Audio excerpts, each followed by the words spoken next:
Some fires don't just burn homes, they burn away the lies beneath. Big Josiah, a giant at 63, had traded his badge and violence for a quiet ranch outside Silver Run. When lightning struck one night, he watched 40 years turn to ash and smoke. But the flames revealed a stone cellar he never knew existed beneath his home. Inside lay his late wife's diary, filled with secrets she'd never spoken aloud. She'd had a son before they met, a child given away, a truth buried deep. The fire hadn't just destroyed his home, it unearthed the final truth of his life. What would you do if the person you loved most carried a secret that could change everything? Before we jump back in, tell us where you're tuning in from. And if this story touches you, make sure you're subscribed, because tomorrow I've saved something extra special for you. The morning came early to Silver Run, Montana, the way it always had for the past 40 years. Josiah McCrae stood on his porch at 5:30, coffee in hand, watching the sun break over the Bitterroot Range. At 6'7" and 280 pounds, he was still an imposing figure, though age had softened him around the middle and carved deep lines into his face. His hands, massive and scarred, wrapped around the mug with a gentleness that belied their history. They called him Big Josiah. Always had. Not just for his size, though that was considerable, but for the space he occupied in the collective memory of Silver Run. For 30 years he'd worn a badge, first as a deputy, then as marshal. He'd kept the peace in a time when peace was hard won and easily lost. The mining companies had brought rough men to these mountains, and Josiah had been the one to remind them that civilized behavior wasn't optional. His ranch sat 12 miles outside town, tucked into a valley where Copper Creek ran cold and clear. 200 acres of good grazing land, timber on the slopes, and a house he'd built with his own hands back in 1985. Martha had picked the spot. She'd stood right where the kitchen now was and said, "Here, I want to see the sunrise from my window." So he'd built it facing east. And every morning, for 33 years, she'd watched that sunrise while making coffee. 3 years now since the cancer took her. The house felt larger without her, the silence deeper. But Josiah had learned to live with silence. It was easier than the alternative, easier than the noise that used to fill his head after he'd had to put a man down, easier than the shouting matches that came with the job, easier than the weight of all those decisions that couldn't be unmade. He kept 12 head of cattle, a few chickens, and an old gelding named Roosevelt, who was nearly as ancient as Josiah felt some mornings. It wasn't a working ranch anymore, not really, just enough to keep him busy, to give structure to his days. He'd rise before dawn, tend the animals, mend fence, split wood. Physical work that tired the body and quieted the mind. The coffee was strong and bitter, the way he'd always taken it. Martha used to tease him about it, said he drank motor oil instead of coffee. He smiled at the memory, though it carried the familiar ache of loss. The porch boards creaked under his weight as he shifted, settling into the old rocking chair that had been his father's. Inside the house, on the mantel above the stone fireplace, sat a shadow box Martha had made for him when he retired. Behind the glass, his marshal's badge, tarnished now but still bearing the weight of all those years. She'd arranged it carefully, along with a photograph of him at 30, lean and hard-eyed, standing in front of the old courthouse. Below the badge, she'd burned words into a piece of cedar. "Justice isn't always pretty, but it's always necessary." He hadn't looked at it in months. Couldn't most days. That badge represented a version of himself he'd tried to leave behind. A man who'd killed 7 people in the line of duty, who'd broken bones and noses and the occasional jaw to maintain order. A man who'd done what needed doing and carried the cost of it in his sleep. Josiah finished his coffee and stood, the chair creaking with relief. "Time to feed Roosevelt." The old horse nickered when he approached the barn, knowing breakfast was coming. There was a comfort in routine, in the predictable rhythm of chores and seasons. Summer meant haying. Fall meant preparing for winter. Winter meant making sure the stock survived. Spring meant calving and renewal. "Morning, old man," Josiah said, running a hand down Roosevelt's neck. The horse was gray now, 32 years old, if the previous owner had told truth. Too old for riding, but good company nonetheless. "Let's get you fed." The barn smelled of hay and horse and leather, familiar scents that grounded him. He moved with practiced efficiency, measuring grain, tossing hay, checking water. His body knew these movements, could perform them without thought. It was the kind of work that left the mind free to wander, though he tried not to let it wander too far. The past had teeth, and it liked to bite. After the barn, he checked on the chickens. 6 hens and a rooster who thought he ran the place. They clucked and fussed as he scattered feed, pecking at his boots with more courage than sense. He collected 3 eggs, still warm, and tucked them carefully into his jacket pocket. By 7:30, he was back in the kitchen, frying those eggs in butter, toasting bread on the old cast-iron skillet. The radio played quietly in the corner, some morning program out of Missoula. News and weather, nothing that concerned him much. The world kept turning, kept producing its daily portion of trouble and tragedy, and Josiah was content to let it turn without him. He ate at the table Martha had refinished, the one they'd bought at an estate sale in 1987.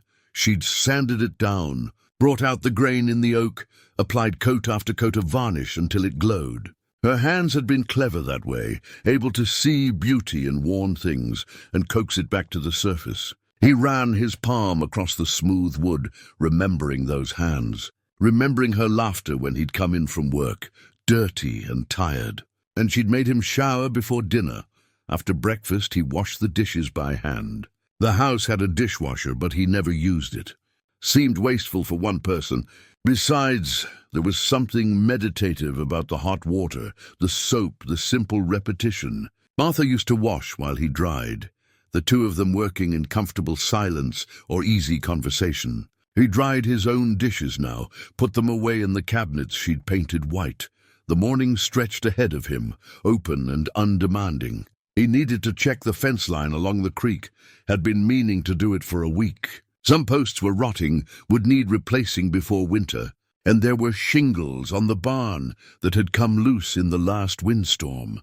Probably should tend to those before the weather turned. But first, he allowed himself a moment of stillness, standing at that east window where Martha used to stand, looking out at the mountains she'd loved. The peaks were already showing snow at the higher elevations, though it was only early September. They'd have frost within the month, hard freeze by October. The seasons moved faster now, or maybe he was just more aware of their passing. He'd turned 63 in July, had marked the day by riding Roosevelt out to Martha's grave on the ridge above the house. He'd planted her there, despite what the funeral home director said about regulations and proper cemeteries. She'd wanted to rest on the ranch, under the big ponderosa pine where they used to sit on summer evenings. So that's where she was, with a simple granite marker he'd carved himself. Martha Ellen McCrae, 1962-2022. She saw beauty everywhere. The loneliness was worst in the evenings, he'd found. Mornings had their routine, their purpose. Afternoons had work. But evenings, when the light turned gold and the shadows grew long, that's when the quiet became oppressive. That's when he felt the full weight of being alone in a house built for two. He'd tried reading, tried television, tried keeping himself busy until exhaustion forced sleep. None of it filled the void. Sometimes he'd drive into town, have dinner at May's Cafe, make conversation with folks who'd known him for decades. But even that felt hollow, like he was playing a part rather than living a life. Doc Henderson had stopped by last month, checking on him under the guise of borrowing a fence stretcher.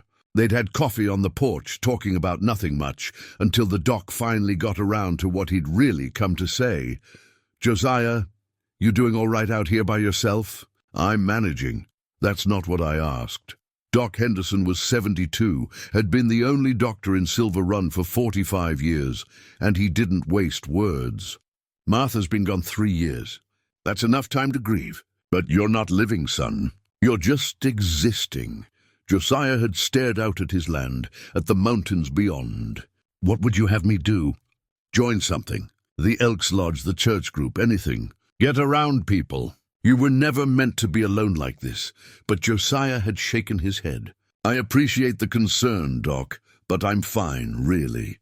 The doctor had left, unsatisfied but knowing better than to push. And Josiah had sat on that porch long after the truck disappeared down the dirt road, wondering if the doc was right, wondering if this slow fade into isolation was really what he wanted, or just what he'd allowed to happen. He pulled himself back to the present, aware he'd been standing at the window too long, lost in thought. The horses needed attention, the fence needed walking, life needed living. He grabbed his work gloves and hat from the hook by the door and stepped back outside. The September air was crisp, carrying the first hints of autumn. The aspen on the hillside was starting to turn, splashes of gold among the evergreens. In a few weeks, the whole mountainside would be ablaze with color. That brief, spectacular moment before the leaves fell and winter locked everything in white. He walked the fence line slowly, checking each post, tightening wire where it had loosened. It was mindless work, the kind he needed. His hands knew what to do without his mind having to engage. Somewhere overhead a hawk circled, riding the thermals, hunting. Life and death, the old cycle endlessly repeating. By noon he'd reached the far corner of his property, where his land bordered the old Henderson place. The doc's family had owned that section for generations, though nobody lived there anymore. Just a falling-down cabin and a few outbuildings slowly returning to the earth. He'd explored it as a boy, had kissed a girl named Sarah behind the barn when he was 16. Funny how places held memories, how they could transport you across decades with a single glance. He stopped for lunch under a cottonwood, eating the sandwich he'd packed, ham and cheese, no mustard, just like always. The creek burbled nearby, clear and cold, running over stones that had been there longer than the town, longer than the people. Eternal things, the mountains and the water. They'd be here long after he was gone, indifferent to human concerns. The afternoon brought clouds, dark ones building over the peaks. Thunder rumbled in the distance, still miles away but moving closer. Josiah watched them come, read their intent the way a man learns to read weather after 40 years in one place. This would be a big one, he thought. The kind that reminded you how small you really were, how little control you had over anything that mattered. He gathered his tools and started back toward the house, moving with more urgency now. The wind had picked up, bending the grass, making the aspens shake. Roosevelt was already in the barn, seeking shelter, the chickens huddled in their coop. Animals had an instinct for danger that people had mostly lost. The first drops hit when he was 50 yards from the house, fat and cold. Then the sky opened up, releasing a torrent that soaked him to the skin in seconds. He ran the last distance, his boots heavy with mud, and burst through the door just as lightning split the sky with a crack that shook the walls.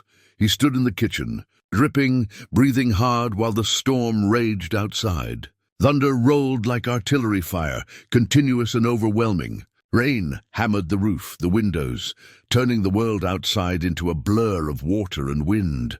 He toweled off and changed into dry clothes, then stood at the window watching nature's fury. This was going to be one for the books, he thought. The kind of storm old-timers talked about for years afterward, measuring all other storms against it. Lightning was striking everywhere now, jagged bolts that lit up the darkened afternoon like daylight, followed instantly by thunder that made the house shudder. He should have been worried. Storms like this started fires, killed livestock, destroyed property. But instead he felt strangely calm, almost peaceful. There was something about being at the mercy of forces beyond your control that was almost liberating. You couldn't fight it, couldn't change it. You could only endure and hope you were still standing when it passed. The storm built and built, reaching a crescendo of violence that seemed impossible to sustain. And then, just when it seemed the world itself might break apart, there was a flash so bright it blinded him, and a crack so loud it felt like the earth had split open beneath his feet. The house went dark. The refrigerator's hum died. In the sudden silence between thunder rolls, Josiah could smell something burning. The smell was sharp and acrid, cutting through the rain-heavy air. Josiah moved toward it instinctively, following his nose to the living room. Through the window, he could see flames licking up the side of the barn, orange and hungry against the storm-dark sky. Lightning had struck the old structure, and despite the deluge, The fire had taken hold in the dry wood of the hayloft. He grabbed his coat and ran outside, boots splashing through puddles already 6 inches deep. The rain was cold and hard, but the fire burned hot enough to push through it. Roosevelt was screaming in his stall, that high-pitched sound horses make when they're terrified. Josiah threw open the barn door and rushed inside. Smoke filled the upper half of the building, thick and black. The flames were spreading fast, feeding on 40 years of accumulated hay and dust, despite the rain pouring through the damaged roof. He could barely see, barely breathe, but he found Roosevelt's stall and threw it open. The old horse bolted past him, out into the storm and safety. Josiah backed toward the door, coughing, his eyes streaming. There was nothing he could do here, nothing to save. The barn was gone. He stumbled outside and watched it burn, the flames now shooting 20 feet into the air, defying the rain through sheer intensity. The heat pushed against his face even from 50 feet away. Then he heard it, a crack like a rifle shot. He turned just in time to see the house explode into flame. Another lightning strike, direct hit on the roof. The old wood shingles caught instantly, fire spreading across the surface faster than seemed possible. Within seconds, the entire roof was ablaze. "No," he breathed, then shouted it. "No!" He ran toward the house, but the heat drove him back. The fire was inside now, feeding on the furniture, the walls, everything he and Martha had built together. He could see it through the windows. Their bedroom burning, the kitchen where she'd cooked 10,000 meals, the living room where they'd spent their evenings, the shadow box on the mantel, his badge, the photographs. Everything. He tried to get closer, but the intensity pushed him away. The rain meant nothing against a fire this fierce. He could only stand there, helpless, while 40 years of his life turned to ash and smoke. The heat was so intense, his face felt like it was burning, his clothes starting to steam. The roof collapsed inward with a roar, sending up a column of sparks and smoke that rose impossibly high into the storm. The walls groaned, buckled, started to fall. He backed away further, stumbling, his mind unable to process what he was witnessing. In less than 10 minutes, everything he owned, everything that connected him to his past, to Martha, was being destroyed. The storm finally began to ease, the rain slowing to a steady fall as the fire consumed what was left of the structure. Josiah stood in the mud, soaked and shaking, watching the walls collapse one by one. The heat was still tremendous, keeping him at a distance, forcing him to witness the destruction from afar. It took 3 hours for the fire to burn itself out. By then the rain had stopped completely, leaving behind a grey evening and the acrid stench of destruction. Josiah moved closer as the rubble cooled, staring at what remained. The stone fireplace still stood, blackened but intact. Everything else was gone. Just charred timbers, twisted metal, and ash. He walked the perimeter slowly, his boots crunching on debris. Here was where the kitchen had been. There the bedroom. The living room was just a depression filled with burned furniture and collapsed roof beams. His entire life reduced to ruins. The chickens were gone, probably burned. Roosevelt stood at the edge of the property, watching him with wild eyes. At least the horse had survived. That was something. Not much, but something. As darkness fell, Josiah found himself standing in what had been the living room, prodding the ruins with a piece of charred timber. The shadow box was destroyed, the badge somewhere in the ash, probably melted. The photographs were gone. Martha's clothes, her jewelry, the quilt her grandmother had made, all of it gone.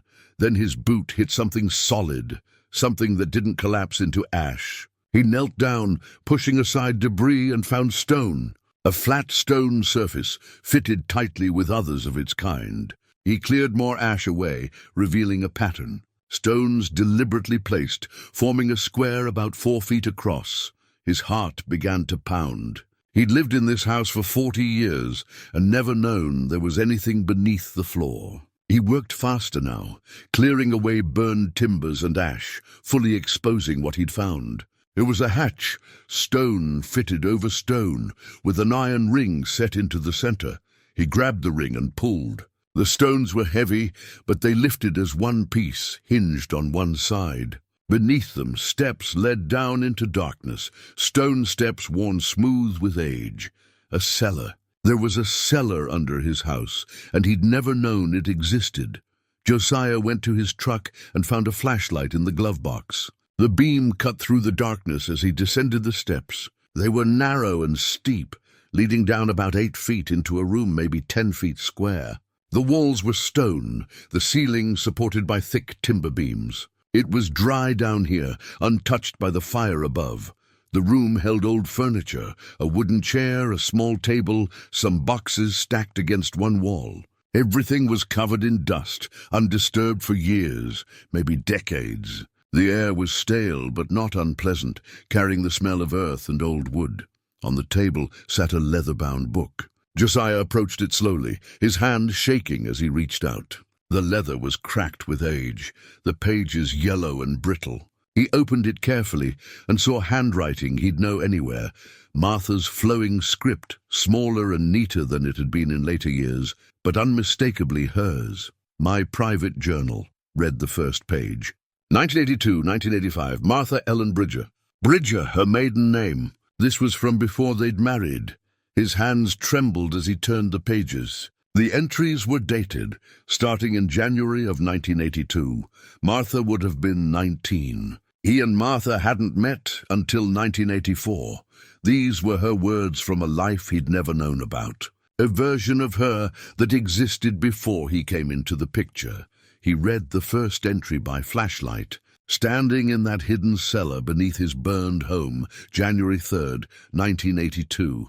I can't tell anyone. Not Mama, not Daddy, nobody. I'm pregnant and Jimmy's gone. He took off when I told him. Just packed up and left town like I was some kind of disease he needed to avoid. I'm 3 months along and starting to show. I don't know what I'm going to do. The shame of it is crushing. Mama will die if she finds out. Daddy might actually kill me. Josiah's breath caught in his chest. Pregnant. Martha had been pregnant before they met. She'd never told him. In 33 years of marriage, she'd never said a word. He flipped through more pages, his heart hammering. Entry after entry documenting her pregnancy, her fear, her shame. In March, she'd left town, gone to stay with an aunt in Idaho. In June, she'd given birth to a son. In July, she'd given him up for adoption. July 18th, 1982. I signed the papers today. My son is gone, given to a family in Spokane. They promised he'd have a good life, promised they'd love him. I held him for 10 minutes before they took him away. 10 minutes with my baby boy. I named him Thomas, though they'll probably change it. Thomas James. I whispered it to him while I held him, told him I was sorry, told him I loved him. Then they took him and I died inside. Part of me died and will never come back. The entries continued through the fall. Martha returning to Silver Run in September, getting a job at the library, trying to rebuild her life. The final entry was dated December 1985. I'm getting married next week. His name is Josiah McCrae, and he's kind and strong and decent. He asked me about my past once, and I told him I'd rather not talk about it. He didn't push. He accepted me as I am, no questions asked. I'm going to build a good life with him. I'm going to be a good wife. But I'll never tell him about Thomas. I can't. The shame is too deep, the wound too raw. This journal will go into the cellar, beneath the old Mitchell place, where Daddy stores his things. Nobody will find it. Nobody will ever know. This is my burden to carry alone. Josiah stood in that cellar, the diary in his hands, and felt his world tilt on its axis. Everything he thought he'd known about his wife, his marriage, his life, it had all been built on a foundation of silence. She'd carried this secret for 40 years. She'd died with it locked inside her, a son. She'd had a son. Josiah had a stepson he'd never known existed, a man who would be, he did the math quickly, 43 years old now. Somewhere out there, living his life, completely unaware that his birth mother had married a man who could have been his father. Who would have been his father if only she'd told him the fire hadn't just destroyed his home. It had burned away the carefully constructed life he thought he'd understood, revealing something hidden beneath, something that changed everything. He looked up at the opening above, at the ruins of his house silhouetted against the night sky, and understood that he was standing at a crossroads. He could walk away from this knowledge, let it stay buried like Martha had intended, or he could face it, follow it wherever it led, even if that meant discovering truths that might hurt more than the fire ever could. He climbed the steps slowly. The diary pressed against his chest and emerged into the cooling night air. The ruins of his home surrounded him, still smoking, still radiating heat. But all he could think about was the boy Martha had named Thomas, and where he might be now, and whether he deserved to know that his birth mother had spent 40 years thinking about him. Carrying the weight of that loss in silence, Josiah spent that night in his truck, parked 100 yards from the ruins, unable to leave but unwilling to get too close. He sat in the driver's seat with the windows cracked, listening to the metal cool and contract, occasional pops and cracks breaking the silence. The diary lay on the passenger seat beside him, a physical weight that seemed to have its own gravity. He didn't sleep, couldn't. Every time he closed his eyes, he saw Martha's handwriting, those careful words documenting a pain she'd never shared with him. 33 years of marriage, and she'd kept this locked away. He didn't know whether to feel betrayed or heartbroken. Maybe both. Maybe something else entirely that he didn't have words for. At first light, he drove into Silver Run, the diary hidden under the seat, as if anyone could see through metal and leather to the secrets within. The town was just waking up, smoke rising from chimneys, lights coming on in windows. May's Cafe was open, the first place to unlock its doors every morning since 1967. He parked and went inside, aware of how he must look, clothes smoky and rumpled, face smudged with ash, eyes hollowed out from lack of sleep. May herself was behind the counter, a woman in her 70s who'd fed 3 generations of Silver Run residents. "Lord, have mercy, Josiah," she said, her face creasing with concern. "What happened to you?" "Lightning hit the house last night," he said, his voice rough from smoke and exhaustion. "Burned it to the ground. Barn too." Word spread through the cafe like wildfire. Within 5 minutes everyone knew, and by the time his coffee arrived, 3 different people had offered him a place to stay. He accepted Bill Morrison's offer. Bill owned the hardware store and kept an apartment above it for family visitors. It was empty now, had been for months. "You can stay as long as you need," Bill said, pressing a key into Josiah's hand. "No charge. That's what neighbors do." Josiah nodded his thanks, unable to form words around the lump in his throat. He wasn't used to charity, wasn't comfortable being on the receiving end of kindness. But he was too tired to argue, too hollowed out to maintain his usual independence. He ate breakfast without tasting it, answered questions on autopilot, and finally excused himself. The apartment above the hardware store was small but clean, 1 bedroom, a kitchenette, a bathroom with a shower. He stood under hot water for 20 minutes, washing away the smoke and ash, watching grey water circle the drain, clean and dressed in the spare clothes he kept in the truck. He sat on the bed and opened the diary again. He'd only read a few entries last night. Now, in the harsh morning light, he forced himself to continue.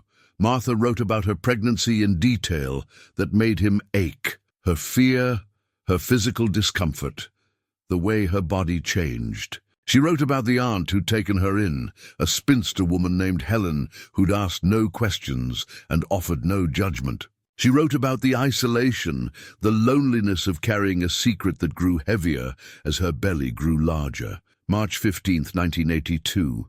I felt him move today, a flutter like butterfly wings inside me. I was sitting on Aunt Helen's porch, drinking tea, and suddenly there he was, real, present, undeniable. Not just an idea or a problem to solve, but a person. My son. I started crying and couldn't stop. Aunt Helen came out and held me while I sobbed. She didn't say anything, just held me. Sometimes that's all you can do.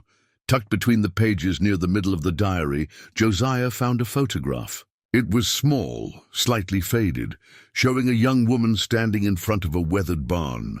She was visibly pregnant, maybe 7 months along, wearing a loose dress that couldn't quite hide her condition. But what struck him was her face. She looked so young, barely more than a girl, with an expression that held equal parts fear and defiance. This was Martha, but not the Martha he'd known. This was Martha at 19, alone and pregnant, facing a future that must have seemed terrifying. He'd met her 2 years after this photo was taken, when she'd put all this behind her, or tried to. She'd been 21 then, working at the library, always with a book in her hand and a quiet smile on her face. He'd fallen in love with her laugh, with the way she saw the world, always looking for the beauty in things, always finding reasons to be kind. Now he understood where that came from. She'd been through hell, and come out the other side determined to build something better. And she had. They'd had a good marriage, a good life. But it had been built on a foundation of omission, of things left unsaid. He read about the birth. Martha wrote about it with stark honesty. The pain, the fear, the overwhelming rush of love when they placed the baby in her arms. She'd had 10 minutes with him. 10 minutes to memorize his face, his tiny fingers, the way he looked at her with dark blue eyes that would probably change color in a few months. June 23rd, 1982.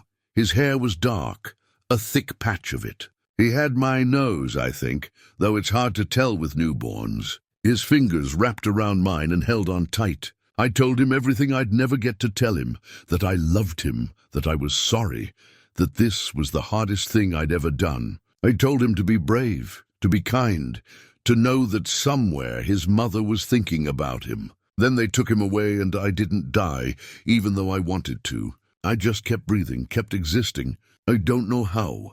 Josiah set the diary down and stood, pacing the small apartment. His mind was racing, trying to process everything, trying to reconcile the woman he'd known with the girl in these pages. They were the same person, but they felt like strangers. Part of him was angry. Angry that she'd never trusted him with this. Angry that she'd carried it alone when he would have helped her carry it. Angry that she'd died with the secret intact, leaving him to discover it like this, in the wreckage of everything else. But another part of him understood. He'd kept things from her too. Not anything this big, but there were parts of his past he'd never fully shared. The things he'd done as marshal, the violence he'd committed in the name of law and order, the men he'd killed and the way their faces haunted him. She'd known he'd been a lawman, known the general shape of his history. But she'd never asked for details, and he'd never offered them. Maybe they'd both been protecting each other from their respective pasts. Maybe that's what marriage was sometimes. Two people agreeing to focus on the present and future, letting the past stay buried. Except the past never stayed buried. It had a way of surfacing when you least expected it, demanding to be acknowledged. He picked up the diary again and found the entry dated the week before they met. November 18th, 1984. I met someone today. His name is Josiah McCrae, and he's the new marshal in town. He came into the library looking for books on Montana history. He's trying to learn about the area, he said. He's tall, must be 6.5 feet, with kind eyes and careful hands. He handled the books gently, like he was afraid they might break. We talked for an hour. He made me laugh. I haven't laughed like that in a long time. The entries that followed chronicled their courtship, dinners, walks, long conversations. Josiah barely remembered those days, but seeing them through Martha's eyes brought them back in vivid detail. She'd been cautious at first, afraid to open up. But gradually she'd let him in, let herself trust him. December 2nd, 1984. He asked me about my past today. We were having coffee, and he said, "I get the feeling you've been through something difficult. You don't have to tell me what, but I want you to know I'm here if you ever want to talk." I almost told him everything. The words were right there, ready to come out. But I couldn't. The shame was too great. I said, "Thank you, but I'd rather focus on the present," and he just nodded, accepted it, moved on. I don't deserve someone this understanding. Josiah's vision blurred with tears. He'd been so young then, so confident in his ability to make things better just by being strong and steady. He'd thought he was being respectful of her privacy. Now he wondered if he should have pushed harder, should have made it clear that nothing in her past would change how he felt about her. But he hadn't known to ask the right questions. And she hadn't known how to tell him without breaking apart. So they'd built their life on top of that buried truth, and maybe that was the best they could have done. Maybe there was no perfect way to handle something like this. Maybe love was always imperfect, always flawed, always doing the best it could with limited information and uncertain hearts. Outside the window, Silver Run was going about its Monday morning business. People were opening stores, going to work, living their normal lives. And here he sat in a borrowed apartment reading his dead wife's diary, discovering that his normal life had never been as simple as he thought. The fire had taken his home, but it had given him something too, the truth, painful and complicated and impossible to ignore. Now he had to decide what to do with it. By afternoon, Josiah had read the entire diary cover to cover. He sat with it closed on his lap, staring at the wall, feeling like he'd run a marathon. The emotional weight of Martha's words had exhausted him more than any physical labor ever had. The final entries were from right before their wedding. She wrote about her dress, about her nervousness, about her hope that she could build a life with him that would be enough to fill the hole in her heart. The last words she'd written in the diary were dated December 20th, 1985. Tomorrow I marry Josiah. Tomorrow I become Martha McCrae and leave Martha Bridger behind. I'm burying this diary where no one will find it. Maybe someday, when I'm old and brave enough, I'll dig it back up and tell him everything. Maybe I'll finally be strong enough to face the truth instead of running from it. But not now. Now I need to start fresh, to be the person he thinks I am rather than the person I was. I love him. That's enough. It has to be enough. But she'd never dug it back up. She'd never told him. And now she was gone, leaving him to piece together her past alone. He thought about going back to the ruins, searching through the debris more thoroughly. But the idea of returning to that burned shell made his chest tight. Not yet. He needed time before he could face that again. Instead, he walked through town, his boots loud on the wooden sidewalks. Silver Run hadn't changed much in 40 years. Same stores, same buildings, same slow pace of life. The bank where Martha had worked after leaving the library. The church where they'd married. The pharmacy where she'd picked up her medications during those last terrible months. He found himself at the library without quite meaning to. It was a small building, red brick, built in 1923. Martha had worked here from 1984 to 1996, had loved it, had always smelled like old books and paper. He pushed through the door, and the familiar scent hit him like a wave, must and ink and quiet.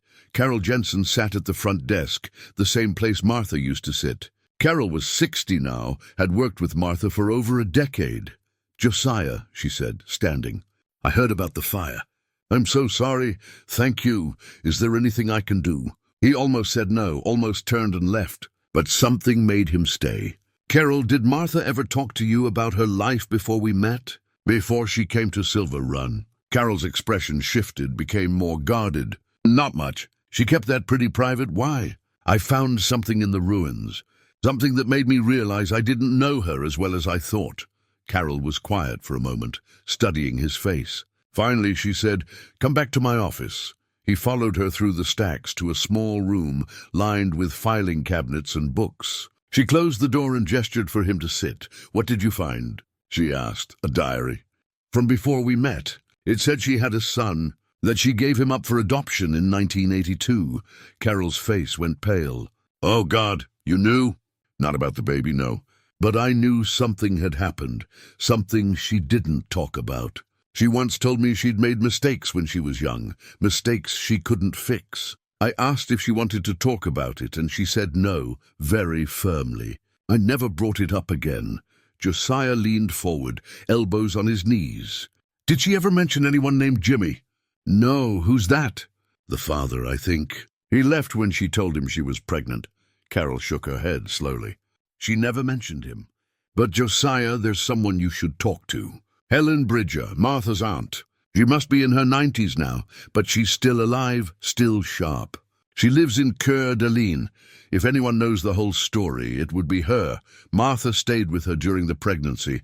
Then Helen definitely knows. Do you want me to find her contact information? Please. Carol wrote down an address and phone number on a piece of paper and handed it to him.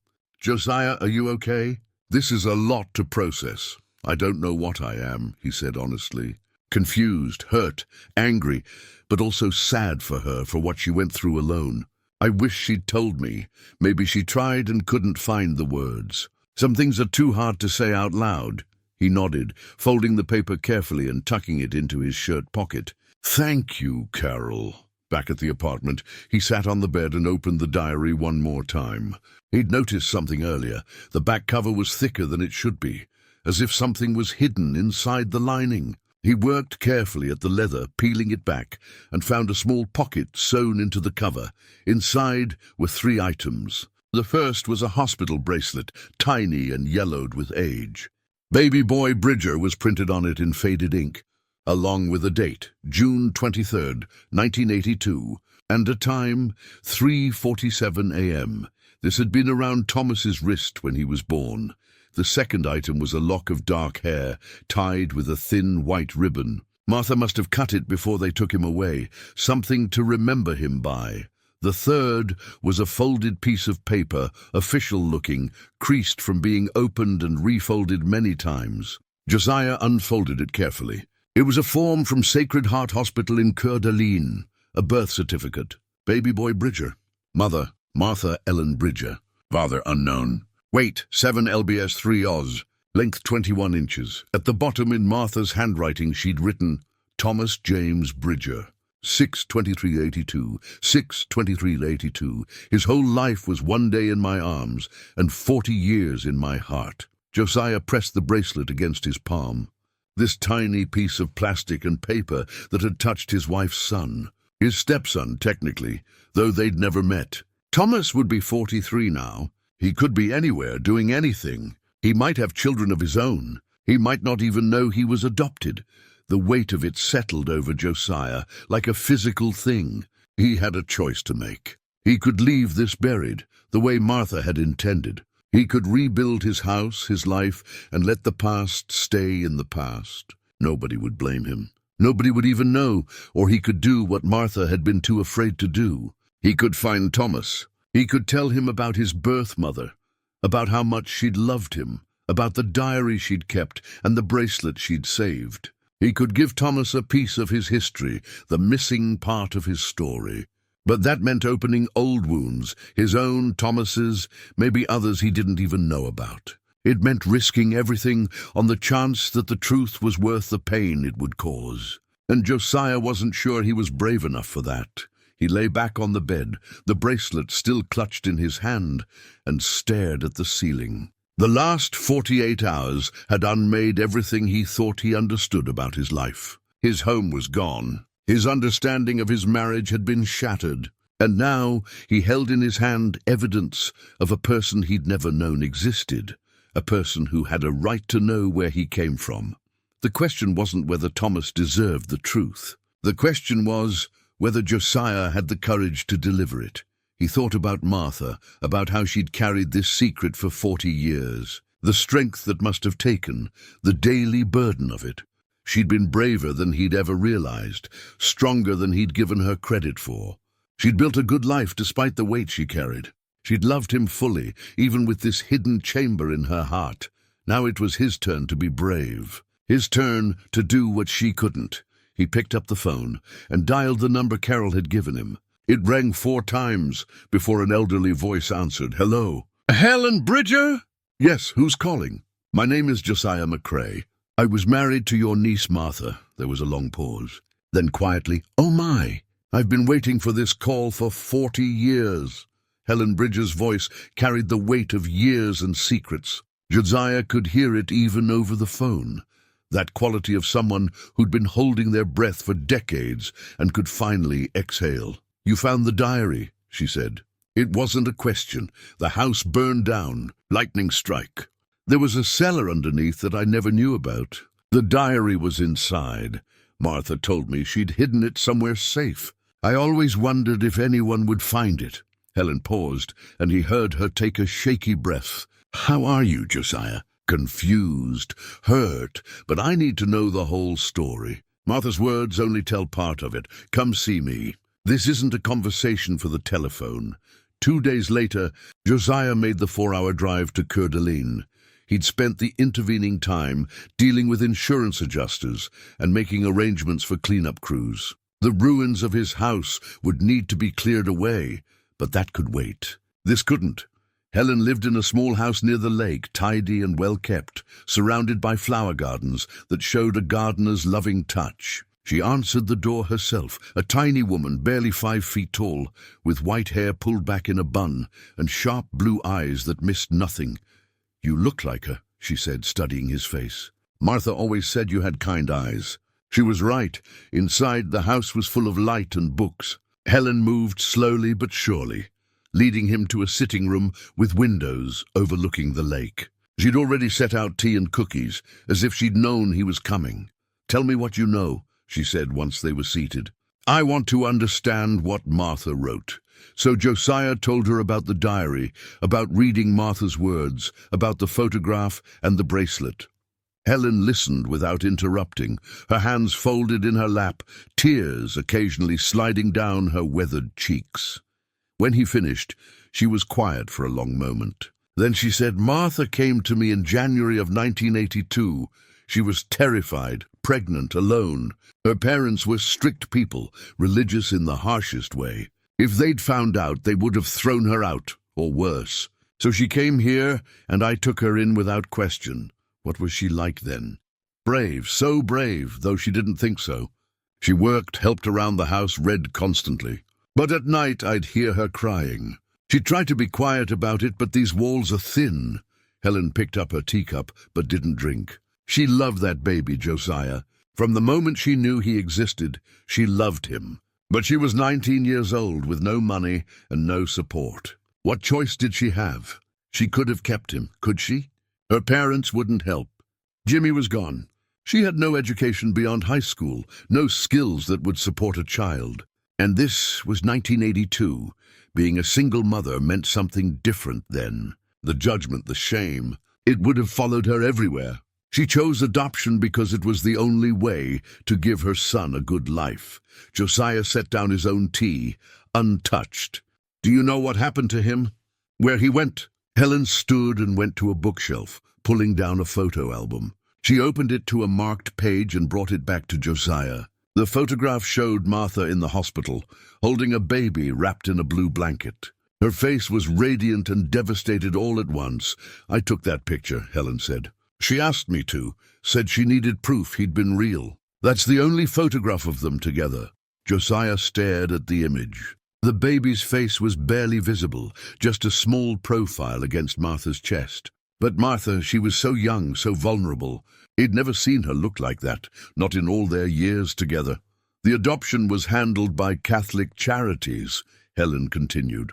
"The family who took him lived in Spokane. The name was Carson, Robert and Patricia Carson. They were in their 30s, had been trying to have children for years. They seemed kind. Martha met them once before the birth. She said they cried when she told them they could have her baby. Carson," Josiah repeated, committing the name to memory. "Do you know anything else about them?" "No. The adoption was closed. That means no contact, no information shared after the papers were signed. That was normal then. They thought it was better for everyone. But Martha never stopped thinking about him. She wrote me letters over the years, always mentioning him, wondering what he looked like, what kind of person he'd become." "She wrote you after she married me?" Helen went back to the bookshelf and returned with a shoebox. "I kept them all. 40 years of letters. You're welcome to read them, but Josiah," she placed a hand on his arm, "some of them are very personal. Are you sure you want to know everything?" "I need to know." She handed him the box and sat back down. "There's one in particular you should read. She wrote it 10 years ago when she first got sick." "Hold on." Helen sorted through the letters, finally pulling out a cream-colored envelope.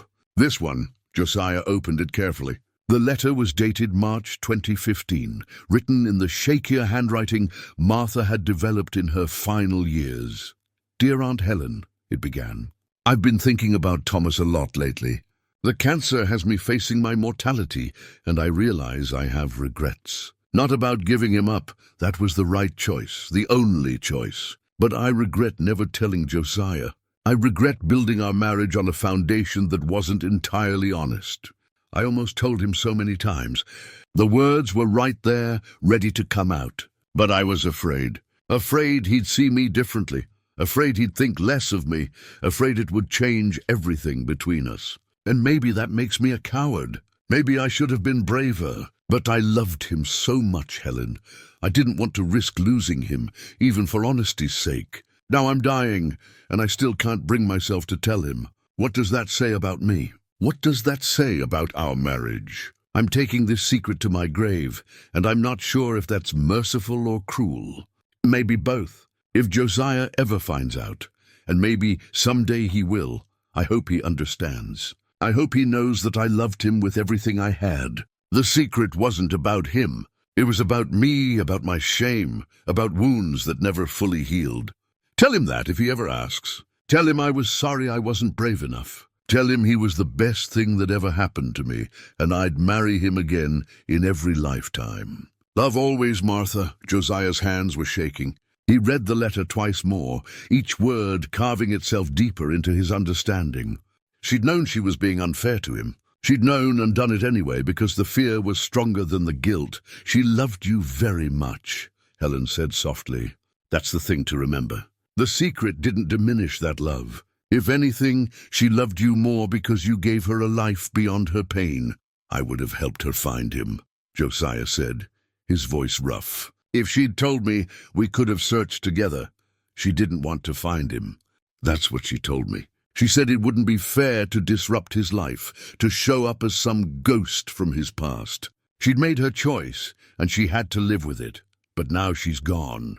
And he doesn't know anything about her. Helen nodded slowly. And you're thinking about finding him. Shouldn't he know? Doesn't he deserve to know where he came from? Maybe, or maybe it will only cause pain. Josiah, adoptions were closed for a reason. The idea was to let everyone move forward without the past constantly pulling them back. Opening this up could hurt people. Thomas, his adoptive parents, if they're still alive, their family. Are you prepared for that? Josiah stood and walked to the window. Lake Coeur d'Alene stretched out below, blue and peaceful. Sailboats drifted across the surface. Normal people doing normal things, unburdened by secrets and fires and questions that had no easy answers. I keep thinking about that bracelet, he said. She kept it for 40 years. She couldn't let go. Maybe Thomas feels the same way. Maybe he's been wondering about her his whole life. Or maybe he hasn't. Maybe he's content with the family he knows and doesn't. Want his world complicated by a birth mother who gave him away. But we won't know unless we ask. Helen came to stand beside him. Before you do this, you need to understand something. Finding Thomas won't bring Martha back. It won't answer all your questions or heal all your wounds. It might actually make things harder. The past is complicated, Josiah. Once you open that door, you can't close it again. I know. Do you? Because I see a man who's lost everything. His home, his understanding of his marriage, his sense of who he was. Looking for Thomas might feel like it will fix that. But it won't. The only thing that will help is time and grieving and learning to accept that people we love are always more complicated than we realize. He turned to face her. I hear what you're saying, but I can't let this go. Thomas is Martha's son. That makes him family, whether he knows it or not. And family deserves the truth. Helen studied him for a long moment, then nodded. You're stubborn, just like her. All right. I'll help you however I can, but promise me you'll be careful. Promise me you'll think about Thomas's feelings before your own need for answers. I promise.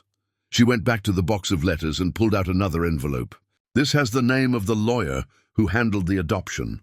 I don't know if he's still practicing, but it's a place to start. Josiah took the envelope, feeling its weight in his hand.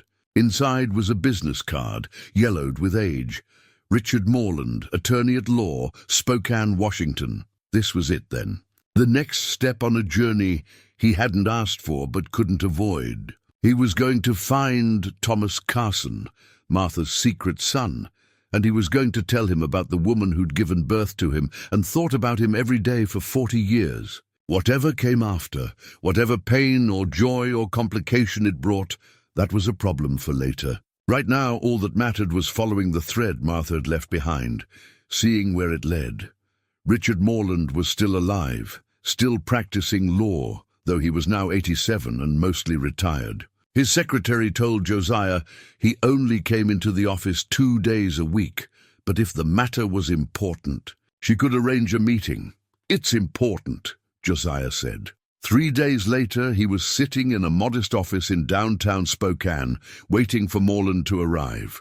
The walls were lined with law books and framed certificates, 40 years of legal practice documented in paper and ink. The secretary, a woman named Linda, who'd worked for Morland for 30 years, brought him coffee and made small talk about the weather. When Morland finally arrived, he was smaller than Josiah expected, stooped with age but sharp-eyed and alert. They shook hands and settled into the office.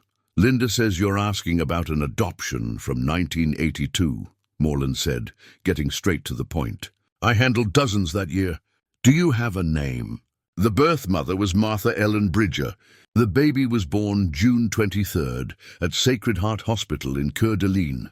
The adoptive parents were Robert and Patricia Carson of Spokane. Morland's expression didn't change, but something flickered in his eyes, recognition. "I remember that case. What's your interest in it?" "Martha was my wife. She died 3 years ago. I only recently learned about the adoption. I'm trying to find her son, and why would you want to do that?" It was a fair question, delivered without judgment, but with the careful consideration of a man who'd spent decades protecting people's privacy. Josiah had prepared for this, because he deserves to know his mother's story. Because Martha carried this secret her whole life, and it weighed on her. Because family matters, even family you've never met. Morland leaned back in his chair, fingers steepled. "Mr. McCrae, I appreciate your intentions, but adoption records from that era are sealed. The law protects all parties, the birth parents, the adoptive parents, and the child. I can't just give you information because you ask for it. I'm not asking you to break the law. I'm asking if there's any legal way to find him. There is, but it's not simple. Both parties would need to register with the state's adoption reunion registry, indicating their willingness to be contacted. If both have registered, the state facilitates contact. But if either hasn't registered, the records stay sealed. Can you check if he's registered?" "I can check, but Mr. McCrae, you need to understand something. The man you're looking for, assuming he's still alive, might not want to be found. He might be perfectly happy with his life as it is. Disrupting that because you feel he has a right to know could cause more harm than good. I understand that risk." Morland studied him for a long moment, then nodded. "Give me his birth date and the names of all parties involved. I'll make some inquiries, but I'm not promising anything." Josiah left the office with a mixture of hope and frustration. This was going to take time, and time felt like something he was running out of. Every day that passed was another day. Thomas Carson lived without knowing the truth about where he came from. Back in Silver Run, the insurance company had approved the claim on his house. He had enough money to rebuild, to start over. But every time he drove past the ruins, he felt paralyzed. The idea of building a new house on top of that hidden cellar, of burying Martha's secrets again, seemed wrong. But he also couldn't imagine living anywhere else. This land was his, had been his for 40 years. It held his history, his memories. Leaving it would be like leaving Martha behind all over again. Bill Morrison found him standing in the ruins one afternoon, just staring at the blackened stone of the fireplace. "You thinking about rebuilding?" Bill asked. "I don't know what I'm thinking. My grandfather used to say that sometimes a fire is nature's way of telling you to start fresh. Clean slate, new beginning. Your grandfather ever lose everything in one night?" "No, but he lost his wife young, and he told me that when she died, he had to decide whether to live in their house, surrounded by her ghost, or move on. He chose to move on. Built a new place, started over. He said it didn't mean he loved her less, just meant he was choosing to keep living." Josiah kicked at a piece of charred wood. "I spent 40 years building this life. Now I find out it was all based on something that wasn't true, or wasn't completely true. I don't know how to think about that. Martha not telling you about her past doesn't make your marriage less real, Josiah. You two had something good. Everybody's got secrets. Hers was bigger than most, but that doesn't erase the life you built together. I keep wondering what else I didn't know. What else she kept from me. Bill was quiet for a moment. You want my honest opinion? I think you're looking for reasons to be angry because it's easier than being sad. You lost your home, and you're dealing with a complicated truth about your wife. That's heavy. But being angry at Martha for not telling you is going to eat you alive. She's gone. You can't confront her, can't get explanations, can't have it out. All you can do is decide whether you're going to let this destroy your memory of her, or whether you're going to accept that she was human and flawed and still loved you. The words hit. Harder than Josiah expected. Bill was right. Part of him was angry, had been since he found the diary. Angry at Martha for keeping the secret, angry at himself for not seeing it, angry at the whole situation. But underneath the anger was a grief so deep it threatened to swallow him whole. I'm trying to find her son, he said finally. I hired a lawyer, started the process. I don't know if it will work, but I have to try. What will you do if you find him? Tell him about her. Give him the diary, the bracelet, the photograph. Let him know he came from love, even if circumstances made it impossible for her to keep him. And if he doesn't want to know, then at least I tried. At least I honored her memory by not leaving her secret buried. Bill clapped a hand on his shoulder. You're a good man, Josiah. Martha knew that. Whatever mistakes she made, whatever she kept hidden, she knew she married someone who would do right by her memory. After Bill left, Josiah walked the property, following the fence line, checking on Roosevelt, standing at Martha's grave under the ponderosa pine. The marker was simple, just her name and dates and that one line about seeing beauty everywhere. He'd carved it himself in the weeks after she died, working late into the night with chisel and patience. I'm trying to understand, he said to the stone. I'm trying not to be angry. But it's hard, Martha. It's hard to learn that you carried this alone when I would have helped. It's hard to know you didn't trust me enough to tell me. The wind moved through the pine needles, making a sound like distant water. No answers came. Just the steady presence of the mountain and the sky and the land they'd shared. She'd loved it here. She'd picked this spot specifically, had spent countless evenings sitting under this tree, watching the sun set over the valley. This was where she'd wanted to rest. I'm going to find him, Josiah continued. I'm going to find Thomas, and I'm going to tell him about you. And maybe that will help. Maybe it won't. But it's all I know to do. 2 weeks later, Richard Morland called. Josiah was in the hardware store, pricing lumber for rebuilding, when his phone rang. Mr. McCrae, I have some news. Thomas Carson is registered with the State Reunion Registry. He's been registered since 2005. He's been looking for his birth mother for 20 years. Josiah's hand tightened on the phone. He's been looking. According to the registry, yes. But Martha never registered, so no connection was ever made. The state has his contact information. If you're serious about this, I can facilitate an introduction. But Mr. McCrae, you need to understand, you're not who he's expecting to meet. You're not his birth mother. This could be difficult for both of you. I understand. But he deserves to know she existed, that she thought about him, that she kept that bracelet for 40 years. He deserves the truth. Then I'll make the arrangements. Give me a few days. Josiah hung up and stood in the lumber aisle, surrounded by the smell of cut wood and possibility.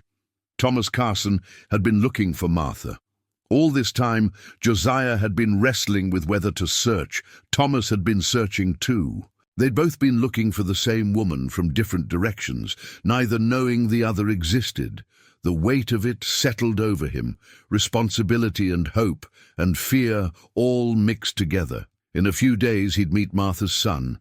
He'd hand over the diary and the bracelet and the photograph. He'd tell Thomas about the woman who'd given birth to him and loved him and let him go because she thought it was the right thing to do. And then what? Then they'd both have to figure out how to carry the truth forward, how to incorporate this new knowledge into their lives. how to honor Martha's memory while also acknowledging her silence. It wouldn't be easy, but nothing worth doing ever was. Josiah bought the lumber and loaded it into his truck. He'd rebuild the house, not right away, but eventually. He'd rebuild it with the cellar left open, a reminder that secrets have a way of surfacing no matter how deeply you bury them. And when Thomas came to visit, if he came to visit, there would be a place for him here, on the land his mother had loved, under the sky she'd watched every morning while the coffee brewed.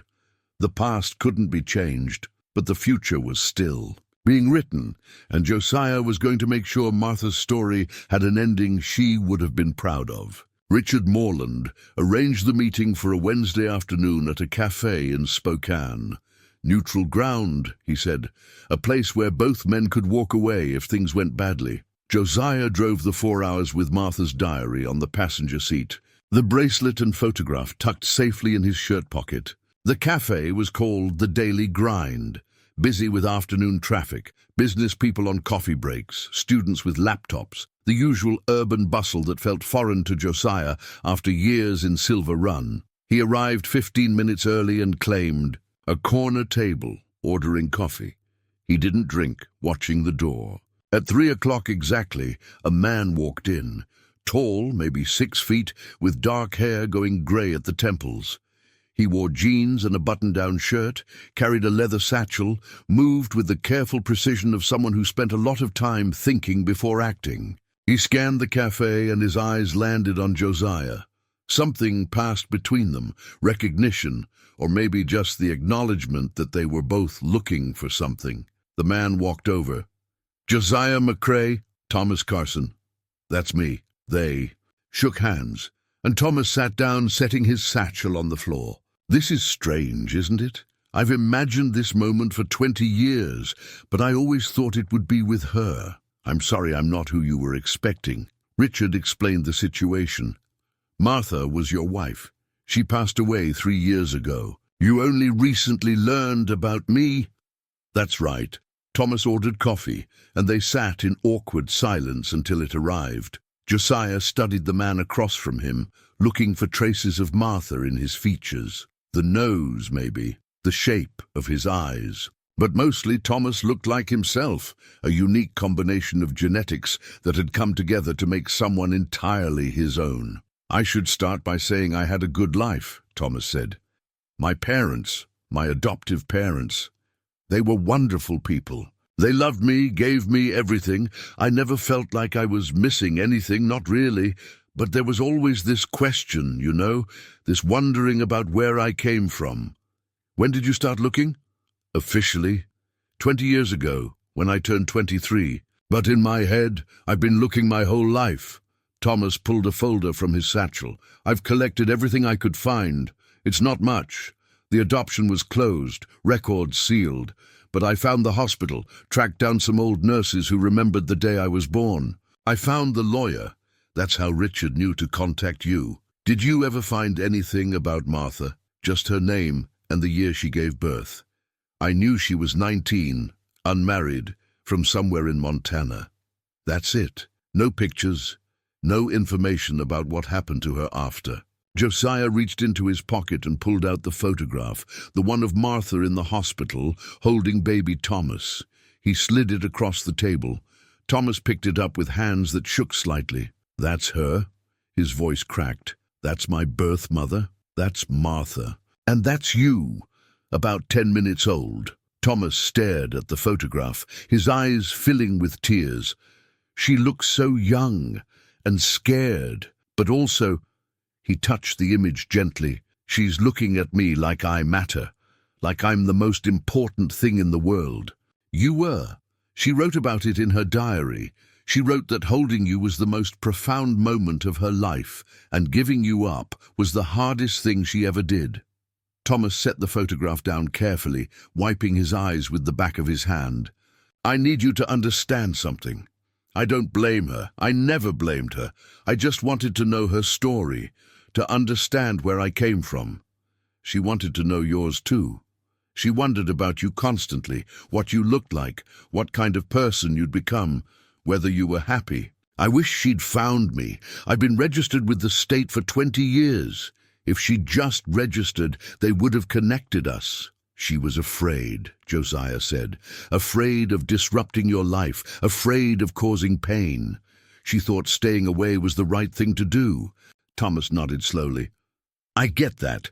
But it's hard, to spend 20 years looking for someone who was looking back, but neither of you knew how to bridge the gap." Josiah pulled out the diary and set it on the table. "She wrote this during her pregnancy and the months after. It's yours if you want it.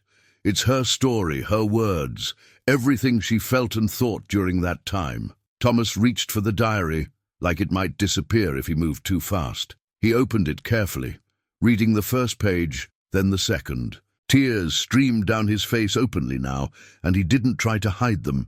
"Thank you," he whispered. "Thank you for finding me. Thank you for bringing this." They sat there for a long time, Thomas reading passages aloud, Josiah filling in details about Martha's life after 1985, her work at the library, their marriage, the ranch, her final years. Thomas listened with an intensity that reminded Josiah of Martha herself, that same focused attention she'd given to everything she cared about. Finally, Thomas closed the diary and looked up. "There's something I need to tell you, something that's going to sound impossible, but I swear it's true." "What is it?" Thomas pulled another folder from his satchel. "When I started my search 20 years ago, I focused on Montana. I knew that's where she was from, so I figured I'd start there. I searched for Martha Bridger in every county, every town, and you know what I found?"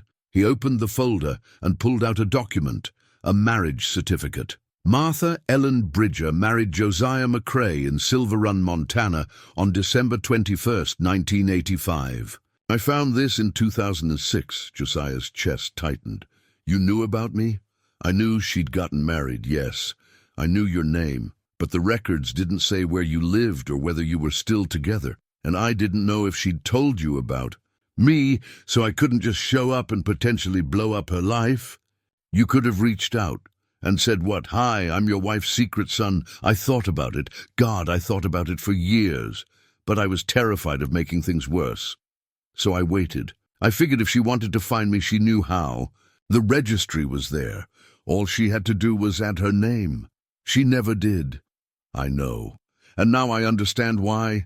She was carrying shame that wasn't hers to carry. She thought she was protecting everyone by staying silent." Josiah felt like the world had tilted again. "You've known about me for almost 20 years? Not about you specifically, just your name, and that you married Martha. I didn't know what kind of man you were, whether you were still married, whether she was even still alive. But Josiah," Thomas pulled out another document. "There's more. Last year I was looking for work. I'm a veterinarian, and I'd been practicing in Seattle, but I wanted to move somewhere quieter, somewhere rural. I was searching for opportunities in Montana when I came across a job posting in Silver Run. The pieces started falling into place in Josiah's mind, but he couldn't quite believe it. "You didn't. I did. I applied for the position at Silver Run Animal Clinic. I got hired. I moved to town last April." Josiah's hands went numb. "Your doctor, and Carson, the new vet who took over when Doc Miller retired. That's me. I've been living in Silver Run for 6 months, Josiah. 6 months in the same town where my birth mother lived and died, where her husband still lives. I've been trying to work up the courage to contact you, to figure out if you knew about me, to decide whether it was worth disrupting your life. I saw you in town multiple times. May's Cafe, the hardware store. I know. I saw you too. I knew who you were. I'd found photographs of you online, old news articles from when you were marshal. Every time I saw you, I wanted to say something. But what could I say? 'Hey, I'm your dead wife's son.' It seemed cruel." Josiah stood up abruptly, needing to move, needing to process this. Thomas Carson, Martha's son, the baby in the photograph, the child she'd wondered about for 40 years, had been living in Silver Run for 6 months. Had been walking the same streets Martha walked, shopping at the same stores, breathing the same air. And Josiah had seen him, had probably nodded hello in passing, completely unaware they were connected by the woman they'd both loved. Josiah couldn't finish the sentence. I know. It's a lot. I'm sorry. I should have said something sooner. I should have introduced myself. But I was scared. And then the longer I waited, the harder it became. And then your house burned down and I heard about it, and I thought, maybe that was my opening, maybe I could help somehow. But I still couldn't find the words. Josiah turned back to Thomas. You've been in Silver Run for 6 months. Yes. My wife's son has been living in the same town as me for 6 months, and I didn't know. I'm sorry. Stop apologizing. Josiah sat back down, his legs weak. I'm not angry. I'm just overwhelmed. This is what Martha must have felt like. This weight of knowing something huge and not being able to say it. Thomas nodded. I think about that a lot. How hard it must have been for her to keep this secret from you. How much courage it took to build a life despite carrying that burden. They sat in silence, 2 men connected by a woman neither of them could talk to anymore, trying to figure out what came next. The cafe bustled around them, oblivious to the magnitude of the moment happening in the corner booth. Finally, Josiah said, I'm rebuilding the house. The one that burned down. It's going to take months, but when it's done, there will be room for you, if you want. If you want to know more about Martha, about the life she built, about the place she loved, there's room for you. Thomas's eyes filled with tears again. I'd like that. I'd like that very much. And Thomas, Martha would be glad you're in Silver Run. She'd be glad you found your way home. The drive back to Silver Run felt different. Josiah kept glancing at the passenger seat where Thomas's business card sat next to Martha's diary. Dr. Thomas Carson, DVM, Silver Run Animal Clinic. A phone number, an email address. Evidence that Martha's son was real, was alive, was reachable. He'd been in town for 6 months. The thought kept circling through Josiah's mind, demanding attention. 6 months of walking past each other, of existing in the same small space without knowing they were connected. If the fire hadn't happened, if he'd never found the diary, would they have eventually figured it out? Or would Thomas have kept his distance indefinitely, respecting boundaries that shouldn't have existed? When he got home, to the apartment above the hardware store that still didn't feel like home, Josiah called Doc Henderson. The old doctor answered on the 3rd ring. Doc, you know the new vet in town? Dr. Carson? Sure, young fellow, been here since spring. Good man, knows his business. Why, he's Martha's son, the one she gave up for adoption in 1982. The silence on the other end lasted so long, Josiah thought the call had dropped. Then, Lord have mercy, are you certain? I'm certain. We met today. He's known about her for years, been searching for her for 20 years. And he's been in Silver Run for 6 months, Doc. 6 months in the same town, and I didn't know. That's Josiah. That's incredible. And terrible. And I don't know what else. How are you handling this? I don't know yet. Still processing. But I'm going to rebuild the house, and he's going to be part of it. Part of the process, part of the life there. It's what Martha would have wanted. She'd be proud of you. I hope so. Over the next few weeks, Josiah and Thomas fell into a careful dance of getting to know each other. They'd meet for coffee, for lunch, for walks around the property. Thomas shared stories about his adoptive parents. Robert had been an engineer, Patricia a teacher. They died within a year of each other 10 years ago. Cancer for him, heart failure for her. They'd been good people, loving people, but they'd never hidden from Thomas that he was adopted. They told me when I was 8. Thomas said one afternoon as they stood in the ruins of the house. They said my birth mother loved me very much but couldn't keep me. They said I was chosen, wanted. It was a good way to frame it. Made me feel special rather than abandoned. Did it work? Mostly, but there were still questions. Still this feeling of incompleteness, I guess. Like I was missing a chapter of my own story. They were standing where the kitchen had been. Josiah had hired a crew to clear away most of the debris, leaving just the stone fireplace and the cellar opening. The cellar itself had been cleaned out. Thomas had gone down there, had stood in the same space where Martha's secrets had waited for so long. I want to keep the cellar accessible, Josiah said. not hidden. Build the house around it so it's part of the structure, not underneath it, like bringing the hidden things into the light. Something like that. Thomas had hired an architect friend to draw up plans. The new house would be similar to the old one. 2 bedrooms, open kitchen and living space, but with the cellar incorporated as a kind of sunken room. Library, they'd decided. A place for Martha's books, for the diary, for the memories. She always wanted a proper library, Josiah said, looking at the blueprints. She'd read in bed or at the kitchen table, but she dreamed of having a room just for books. Floor-to-ceiling shelves, a comfortable chair, good light. Then that's what we'll build. The plans also included a small guest room with its own entrance. For Thomas, though neither of them said it explicitly. A place where he could stay when he visited, where he'd always be welcome. As the weeks passed, Josiah found himself talking to Thomas the way he used to talk to Martha, easily, without performing, just 2 people sharing thoughts. Thomas had her gift for listening, that quality of being fully present in a conversation. He also had her dry sense of humor and her tendency to see the best in people. "You're a lot like her," Josiah said one evening over dinner at May's Cafe. Thomas smiled. "I don't know if that's genetics or just who I became, but I'll take it as a compliment. It's meant as one." May herself had figured out the connection within days. News traveled fast in Silver Run. She'd cried when Thomas came in for breakfast, had hugged him so hard he'd laughed. Now she treated him like family, which in Silver Run's economy of relationships he was, but not everything was smooth. There were moments when the weight of what they were doing, essentially building a relationship across a gulf of decades and death, felt overwhelming. Thomas would look at Martha's photograph, and his face would crumble with grief for a woman he'd never known. Josiah would watch him and feel the old anger rise up. Anger at Martha for not finding him. Anger at circumstances that had kept them apart. Anger at the cancer that took her before any of this could be resolved.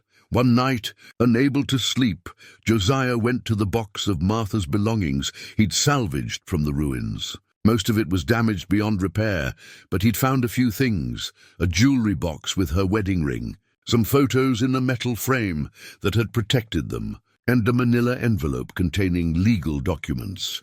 He opened the envelope and found their marriage certificate, the deed to the property, and Martha's will. He'd forgotten about the will. She'd written it 5 years ago when the cancer was first diagnosed. He'd been executor, had handled everything when she died, but he'd never reread it afterward. Now, sitting in the dim light of the apartment, he read it again. Most of it was straightforward. Everything went to him. Some small bequests to the library and the church. But there was a handwritten note at the end, dated just a month before she died. "Josiah, if you're reading this, I'm gone and you're alone, and I'm so sorry for that. I need to tell you something I should have said years ago, but never found the courage. I had a son before we met. His name is Thomas James Bridger, born June 23rd, 1982. I gave him up for adoption because I was 19 and alone and terrified. I never told you because I was ashamed and scared and convinced you'd see me differently if you knew. I was wrong to keep this from you. You deserved the truth. If you ever find this note, if you ever decide to look for him, know that I thought about him every single day of my life. I kept a diary and a bracelet and a photograph hidden in the cellar beneath the house. They're yours now to do with as you see fit. Tell him I loved him. Tell him I'm sorry. Tell him that giving him up was the hardest and bravest thing I ever did. And Josiah, forgive me, for the secret, for the silence, for not trusting you with the truth. You were the best husband any woman could ask for. I loved you more than words can say.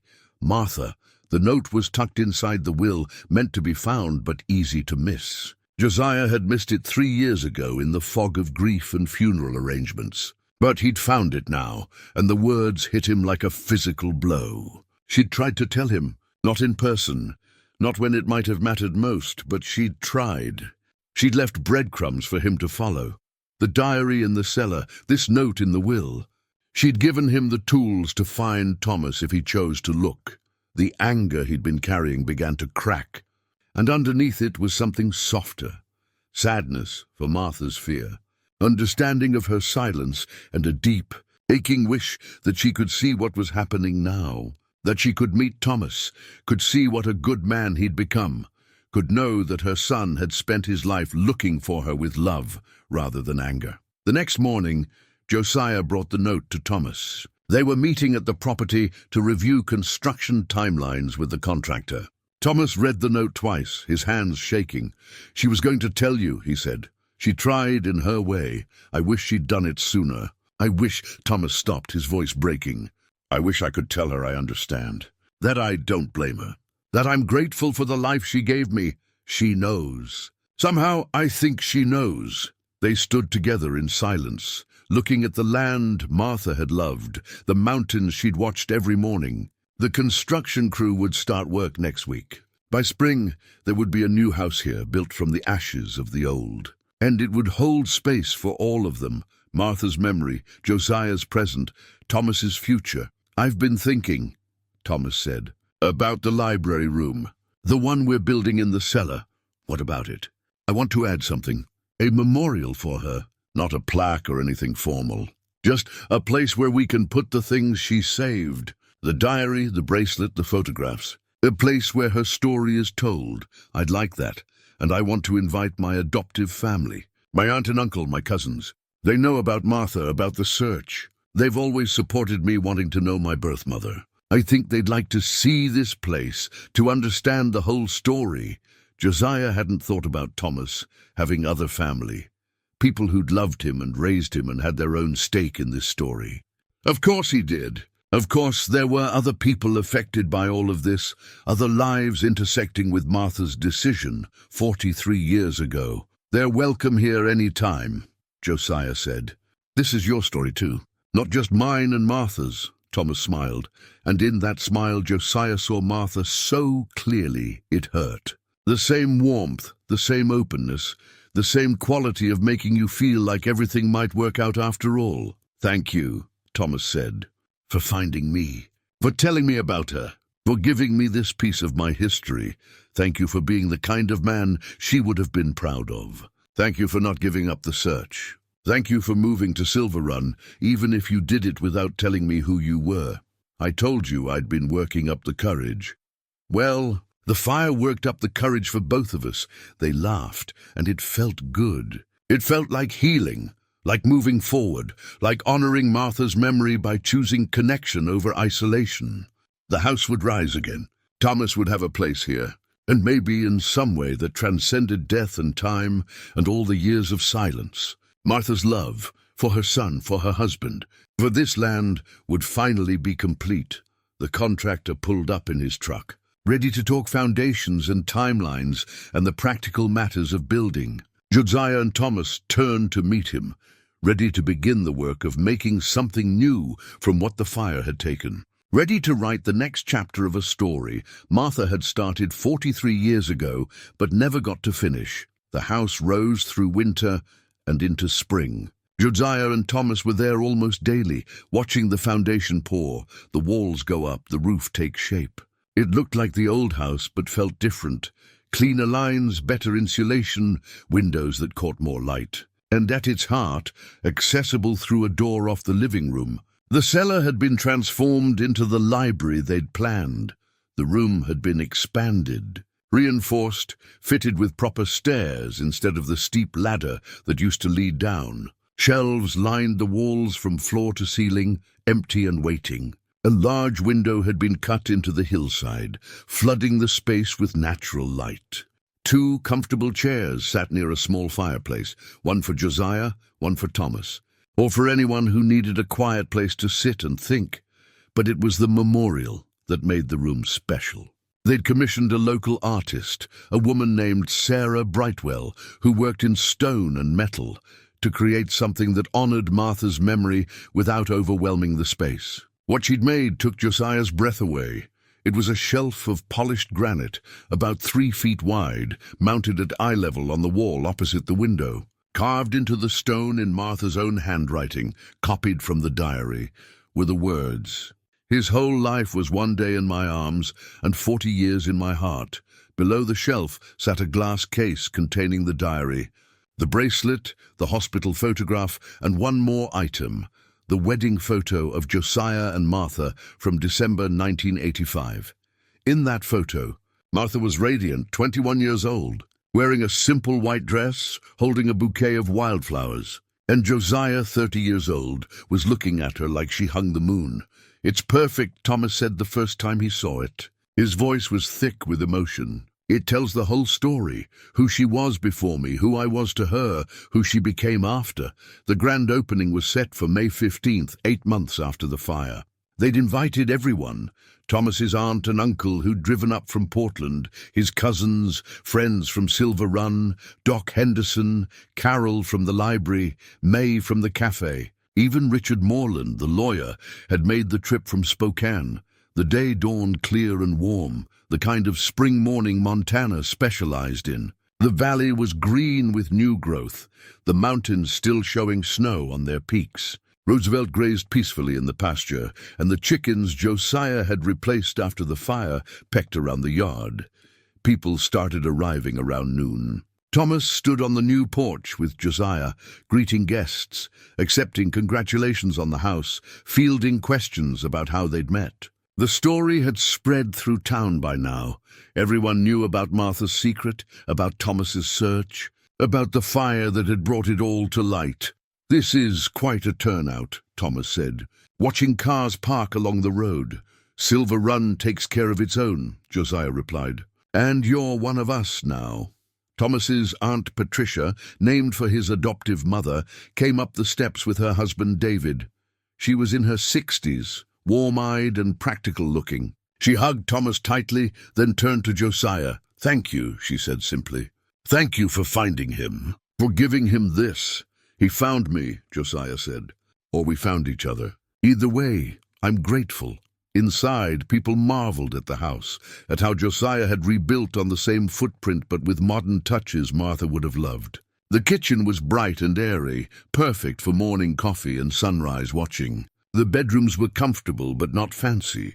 Everything was designed for living, not showing off, but it was the library that drew everyone. They descended the stairs in small groups, careful and reverent, like entering a church. The light from the hillside window cast everything in gold. The memorial shelf drew their attention first, Martha's words carved in stone, her belongings arranged beneath. Carol from the library stood in front of the memorial for a long time, tears streaming down her face. May touched the glass case gently, whispering something Josiah couldn't hear. Doc Henderson studied the wedding photo with a sad smile. "She was so young," Doc said. "Both of you were. You had no idea what life had in store." "Nobody does," Josiah replied. "That's the beauty and the terror of it." When everyone had seen the library, they gathered back upstairs. Josiah stood near the fireplace, new stone, but in the same spot where the old one had stood. Thomas stood beside him. The room fell quiet. "Thank you all for coming," Josiah began. "This house, the old one and this new one, has been my home for 40 years. Martha and I built our life here. We were happy here, and when the fire took it from me, I thought I'd lost everything that mattered." He paused, his voice catching. Thomas put a hand on his shoulder. "But the fire gave me something too. It gave me the truth about Martha's past. It gave me Thomas, a son I never knew I had. And it gave me the chance to honor Martha's memory by finishing what she started, by connecting her son to his history, by making sure her story didn't end with silence." He turned to Thomas. "Martha carried you in her heart for 40 years. She thought about you every day. She wondered about you, worried about you, loved you from a distance. And now you're here, standing in the house she loved, in the place she called home. I think," his voice broke, "I think she'd be so proud of the man you became." Thomas's eyes filled with tears. "I hope so. I really hope so." Josiah cleared his throat and continued. "Martha left something else behind. Words she wrote to me just before she died, telling me about Thomas, asking me to find him if I could. I want to read part of it now, with Thomas's permission." Thomas nodded, unable to speak. Josiah pulled the note from his pocket, unfolded it carefully. His voice was steady now, strong with purpose. She wrote, "You tell him I loved him. Tell him I'm sorry. I tell him that giving him up was the hardest and bravest thing I ever did." He looked up, looked around the room at all these faces, friends, neighbors, family. Martha was brave in ways I didn't fully understand when she was alive. She carried a wound that never healed, and she did it with grace. She built a good life despite the weight she carried. And she loved, God, she loved with her whole heart. She loved me, she loved this land, and she loved the son she never got to know. Thomas stepped forward. "Can I say something?" "Of course." Thomas faced the gathered crowd, his voice rough with emotion. "I spent 20 years looking for my birth mother, 20 years wondering who she was, what she looked like, why she gave me up. And now I know. She was Martha McCrae, and she was—" He gestured helplessly. "She was good. That's what everyone tells me. She was kind and smart and saw beauty in everything. She worked at the library. She loved books. She made this house a home. And she carried me in her heart for 40 years without ever asking for anything in return." He turned to Josiah. "Thank you for sharing her with me. Thank you for letting me be part of this part of her story. I can't know her the way you did, but I can honor her memory by being here, by being part of this place she loved." Doc Henderson spoke up from the back. "Martha would have loved this.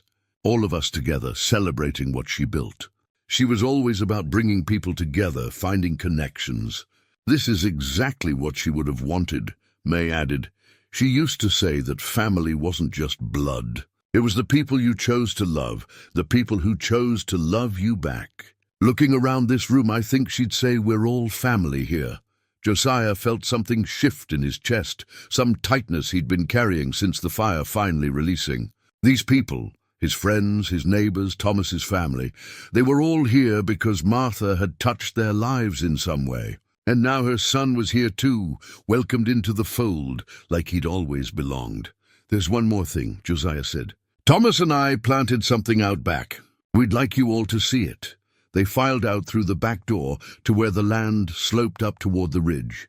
Josiah and Thomas had chosen a spot between the house and Martha's grave, under the ponderosa pine, a place visible from the kitchen window, a place that would get morning sun. There, in freshly turned earth, stood a young aspen sapling. Its leaves were bright green, trembling in the breeze the way aspens do. At its base, they'd placed a simple stone marker with Martha's name and dates. "Aspens are interesting trees," Thomas said, addressing the group. "They look like individuals, but underground they're all connected. One tree can be part of a massive root system spanning acres, all growing from the same source. We thought that was fitting, Martha connecting all of us, even after she's gone. This tree will grow here, will be part of the landscape she loved, and every fall when it turns gold, we'll remember her." Patricia, Thomas's aunt, stepped forward.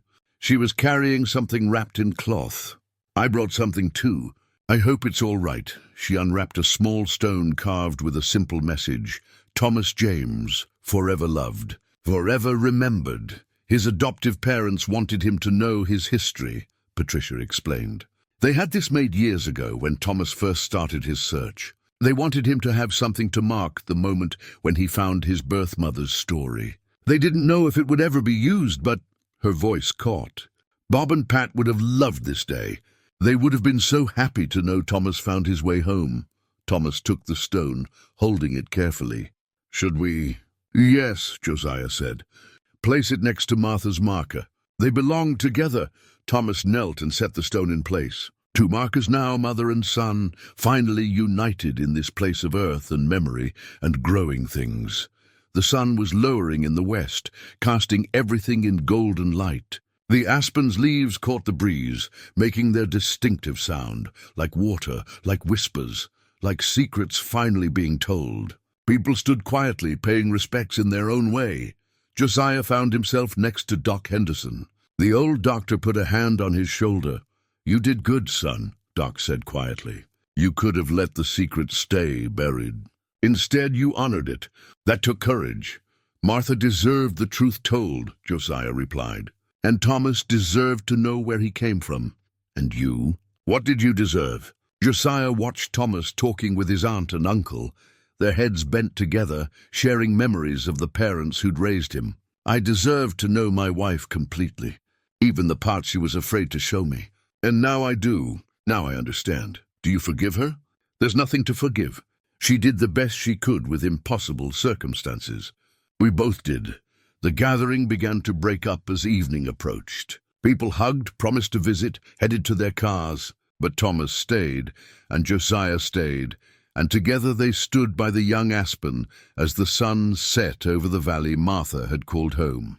3 months later, on a warm August evening, Josiah sat on his porch with a cup of coffee, watching the sunset over the valley. The routine was familiar. The same spot, the same time, the same mountains turning purple and gold in the fading light. But everything else had changed. The house behind him was full of life now. Thomas had officially moved into the guest room, splitting his time between the ranch and his apartment in town. On weekends, he'd bring his girlfriend Sarah, the same Sarah Brightwell who'd created the memorial, and they'd help with the endless work a ranch required. Thomas had turned out to be handy with fence mending, and Sarah had started a garden where Martha's old one used to be. The aspen they'd planted was thriving, its leaves already bigger than when they'd put it in the ground. Josiah could see it from the porch, see the way it moved in the breeze, hear its distinctive rustle. Sometimes he'd sit out here and tell Martha about Thomas, about how he'd turned out, about all the ways he was like her, and all the ways he was uniquely himself. He didn't know if she could hear him, but it felt right to include her in what was happening. The library had become the heart of the house. Josiah spent his evenings down there now, reading the books Martha had collected over the years. Thomas would join him sometimes, and they'd sit in those 2 chairs, reading in comfortable silence the way Josiah and Martha used to. The memorial shelf drew visitors occasionally. Carol from the library had brought a whole class of students to learn about adoption and family history. Using Martha's story as a teaching tool, Roosevelt had taken to Thomas immediately, as if he recognized something of Martha in him. The old horse would follow Thomas around the pasture, nuzzling his pockets for treats, content just to be near him. It was another connection, another thread linking past and present. The insurance money and Martha's modest life insurance policy had been enough to rebuild with plenty left over.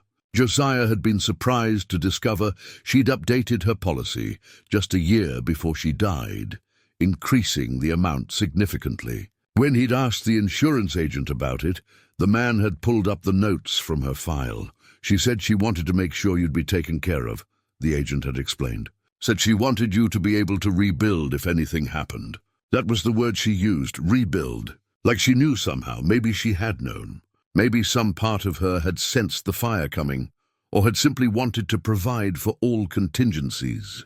Either way, Josiah had used the money to make the house better than before, to create space for the family Martha had never been able to acknowledge, but had always carried in her heart. Thomas came out onto the porch now, 2 beers in hand. He passed one to Josiah and settled into the other rocking chair.